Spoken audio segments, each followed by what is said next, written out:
Picture is going viral with Bria Hartley with the sinister grin, right? This malevolent look that's on her face right now, clearly smiling after injuring Sophie Cunningham, man. Bria Hartley just took Sophie Cunningham out of the game with what looked like a brutal leg collision.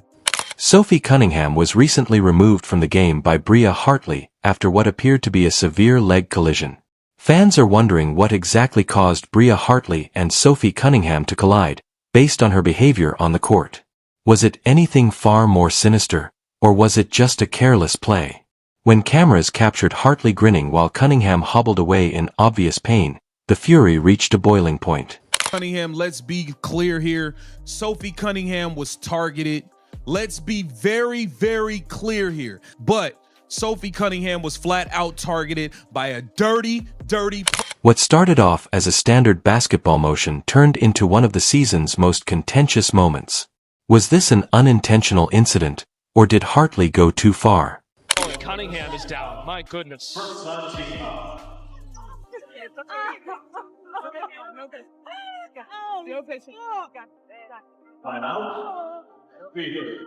Should be.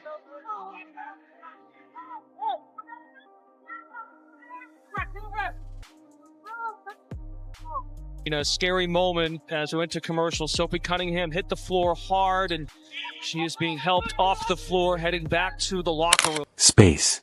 A powerful drive to the basket was the first step in the process. After crashing through traffic in the second quarter, Bria Hartley's speed carried her straight into Cunningham's right leg. As a result, Cunningham instantly grabbed her knee and fell to the ground in pain. As she was assisted off the court because she was unable to continue, the trainers hurried to her side. Play that just occurred. That's like she tries to slide over right there, and Hartley just kind of falls and makes collision with that lower leg. You see her immediately grab it. And she went down hard and was clearly in a lot of pain. This was no ordinary injury. It was worse than that. As Sophie was being assisted, the whole court fell silent. Fans were left to consider the ramifications after Cunningham was declared out for the remainder of the match. The hit was not lessened by the slow-motion replays. If anything, they exacerbated the situation. Angle at which the collision occurred.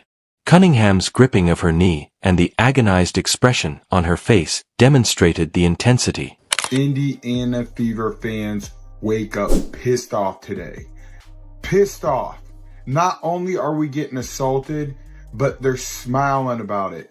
This is the 6th time they've smiled, laughed, and cheered on our Indiana Fever players getting assaulted, getting injured. And it pisses me off. The referee's inaction, however, was what made everything worse. The officials never looked into the issue, as if the play alone wasn't sufficient. There was no review of the injury or interruption to the game. Despite the fact that everyone watching could see that a severe incident had occurred. Many fans questioned the officiating's integrity as the game was not stopped to fully assess the situation. Why did the referees not intervene? Hartley deserves zero benefit of the doubt. And Sophie Cunningham's family not too happy. Fans took to social media to demand accountability after the incident. As the minutes passed, people's complaints about the WNBA's lack of player protection became more and more vocal. And all kind of excuses to say that Bria Hartley is not a dirty player. Let me tell y'all something, man. Come on in here, man. Let me tell y'all something. If it quacks like a duck, walks like a duck, eats like a duck, it's a duck, man. Come on, man. She is the dirtiest player in the WNBA right now, winning the trophy. All right? Winning the trophy for it. Don't sit here and try to tell me Bria Hartley is not a dirty player. Cunningham's mother, Paula, and sister, Lindsay, all voiced their displeasure with the inaction. The referees weren't the only ones they called out. The league is also criticized for routinely punishing players who voice their opinions but never holding officials responsible for their errors. What is the league's position on this? Sophie Cunningham was targeted, y'all. I'm telling you right now, Sophie Cunningham was targeted by Bria Hartley, and it just is what it is. It is what it is. I don't want to sit here and play games and act like, you know, she wasn't. she was targeted by Bria Hartley, and that's just the fact of the matter. And people can act like it's not all they want. I told you guys this girl was a dirty player, and that's all she did today was show how dirty she is. It wasn't even the worst part, though. Something drew the attention of watchers worldwide as the cameras panned away from the court. Bria Hartley grinned. Indeed, she was seen grinning on tape as Cunningham was being lifted off the ground. It appeared to some to be a callous, uncaring reaction to a player's injury. Could Hartley's current situation have been any worse? You can tell Bria Hartley, in my opinion, she launched herself into her knee. She did. And I've seen some of the reaction online. And guys, it's despicable. It really is. There's a lot of people celebrating this injury. And guess what? You can imagine who it is. It's members of the old WNBA fandom, the ones that root for Paige Beckers and Angel Reese and Asia Wilson and all the usual damn suspects. As viewers repeatedly watched the film, the social media globe burst. They saw this as more than just a terrible photo opportunity. As Sophie Cunningham was assisted off the court, Hartley appeared to be chuckling. And that triggered a reaction on all social media platforms. The crash was no longer the only thing on the mind. It has to do with Hartley's utter lack of regret. Atkins, 7 to shoot. Cardoso rolls, catch. Cardoso over the top, can't get it. Reese fights for the rebound and a foul, and this time gets a little chippy and a shove on Nelson Ododa. And listen, this arena typically we'll see some ringside fights, and Charles this time trying to fight through the official, points a long finger. And as both teams walk to their respective corner. But we mentioned the physicality and that last possession, the contact being let go. This time, I think it was accidental by Hartley. And then Reese just with a big reaction. And Tina Charles, being the vet that she is, gonna stick up for her team. If you know anything about Angel Reese, she is going to go hard. She's tough. She cares about making a stand for her team. And I love the reaction from Tina Charles as a vet. You want to see her. Hartley's response wasn't an isolated event in the eyes of many supporters. It was even more difficult to overlook this moment given her prior actions on the floor. Hartley was already known for his aggressive and even careless play. She was seen on camera pulling Angel Reese's hair during a rebound earlier this year, which sparked a furious altercation. She then got into a fight with Rebecca Allen, which resulted in her being kicked out. These were hardly insignificant occurrences. They belonged to a trend that had started to characterize Hartley's professional life. Was this grin an indication of her genuine personality? Is Bria Hartley right here, grinning from ear to ear, with Sophie Cunningham smiling. I mean, that's despicable, folks. There's no other way to look at it. Yeah, how about this right here? That chick grinning after Caitlin Clark got slammed to the ground. And then this chick. I mean, really? Unbelievable. Both analysts and T-fans started making connections. The smirk following Cunningham's injury doesn't seem like a unique event when you consider Hartley's past on-court conduct. It seems to be the result of a developing perception. Sassen! Kelsey Mitchell! Every game is a home game! Listen to the crowd in Connecticut! Final score in overtime! Fever 99, Sun 93! And Indiana completes the greatest comeback in franchise history! Hartley's previous deeds now appear to support her position as the story's antagonist. Social media went into overdrive because to Hartley's prior background and her on-court response. This was viewed by fans as the last straw. The notion that Hartley was only a careless player was no longer acceptable to them. They now saw her as a serial criminal who had repeatedly stepped over the boundary. Kelsey Mitchell has a new career high!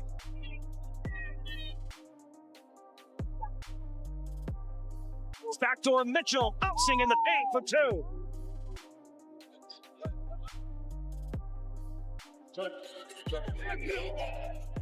Kelsey Mitchell, the big is matched up. Mitchell squeezing through for two at the foul.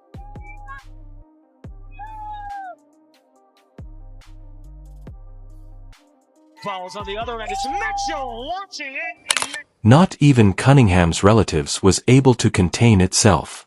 Sophie's sister, Lindsay Cunningham, expressed her ire at the referee's reaction, pointing out that the WNBA has a history of penalizing players who speak out against poor refereeing, which has led to a culture in which such mistakes are tolerated. It was a straightforward inquiry. Why did the WNBA not intervene? It's another double-double for Aaliyah Boston. Boston will fire a three. And goes to the putback. Plus the foul. Oh, look at Boston just muscle her way into Charles and lay it in. Boston deep position. Boston pretty spin. Back to Boston. Who ties the game? Boston now with her 15th double-double of the year. That's a new Fever franchise record. This injury was more than simply a setback for the Indiana Fever. Their hopes of making the playoffs were dashed. The club had previously lost a number of important players, such as Caitlin Clark and Ari McDonald, but Cunningham's departure further reduced their options on the court. Her scoring and leadership were essential to the team's success, and the Fever had very little chance of going far in the playoffs without her. Without her, how would they manage to survive? Avery knifes off the screen. Charles is doubled. And Indiana looks like they're in a zone right now. Kick out and stolen by Mitchell. Explodes 2-on-1. Sims elevates for two and a foul. Bug with their point guards. This is where you have Odyssey Sims coming in. Kelsey Mitchell making a great heads-up play here, but Odyssey Sims has done a great job early on coming in. As commentators and fans weighed in, the primary source of disagreement was the league's response, or lack thereof. Although Hartley's suspension was suggested, the WNBA hasn't taken any concrete action to resolve the issue as of yet. For this, might Hartley be suspended? Analysts questioned whether the WNBA would continue to overlook similar acts after making parallels between this occurrence and other contentious times in the league. Was this just another example of the league's inaction? Erupt when the tide fully turned. As the momentum swung completely.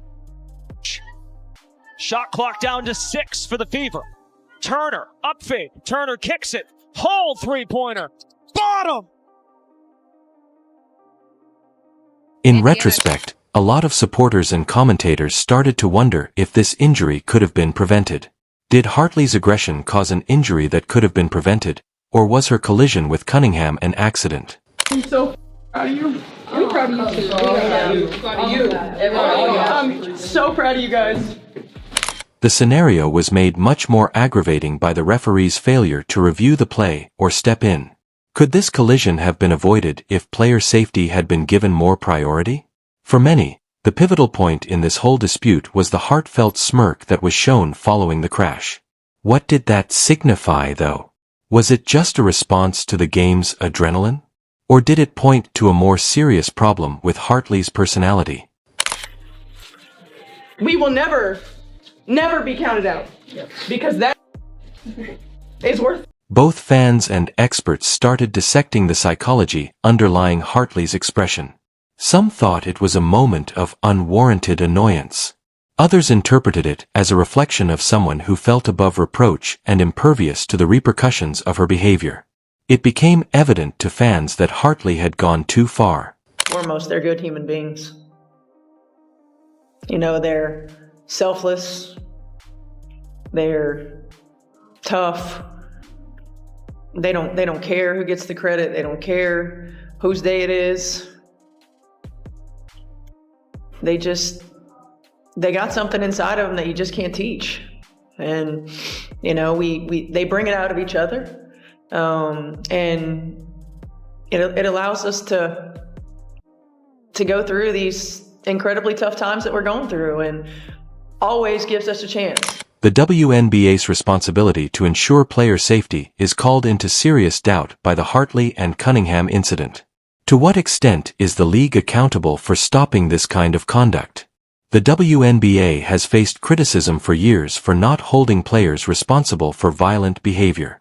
Fans are starting to question whether the league would ever take significant action in response to the growing number of occurrences like this. In terms of player protection, what does the WNBA's future hold? You are the consummate professional. We love you. We appreciate you. You are huge. Cunningham's value to the Fever extended well beyond her ability to play. Her leadership, as one of the team's main leaders, was essential to the Fever's survival throughout an injury-plagued season. The organization of the squad is severely disrupted by her absence. The Fever's already precarious roster would be put to the test if they had to rely even more on their surviving players in her absence. The story surrounding the incident was significantly shaped by the media. Outlets nationwide quickly offered their opinions on Hartley's actions, the incident, and the injury. While some focused on the contentious response and its implications for the WNBA's future, others adopted a more sympathetic approach, attributing it to a freak event.